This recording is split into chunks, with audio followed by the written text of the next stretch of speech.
নেপালের অন্তর্বর্তী সরকারের প্রধানমন্ত্রী হিসেবে সাবেক প্রধান বিচারপতি সুশীলা কার্কি শপথ নেওয়ার পর পার্লামেন্ট ভেঙে দেওয়া হয়েছে। 2026 সালের 5ই মার্চ দেশটিতে সাধারণ নির্বাচনের তারিখ ঘোষণা করা হয়েছে। নেপালে অন্তর্বর্তী সরকারের প্রধানকে অভিনন্দন জানিয়েছেন ভারতের প্রধানমন্ত্রী নরেন্দ্র মোদি।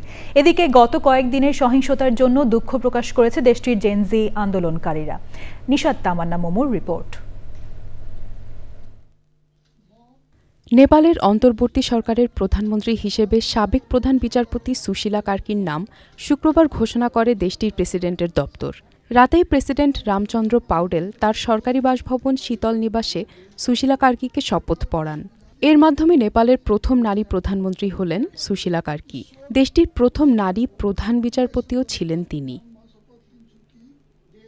তবে নতুন সরকারের মন্ত্রী কারা হবেন তা এখনও চূড়ান্ত হয়নি।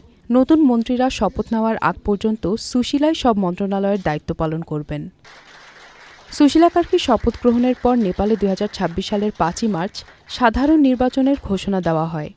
নেপালের অন্তর্বর্তীকালীন সরকারের প্রধানমন্ত্রী হিসেবে দায়িত্ব নেওয়ায় সুশীলা কার্কিকে অভিনন্দন জানিয়েছেন ভারতের প্রধানমন্ত্রী নরেন্দ্র মোদি।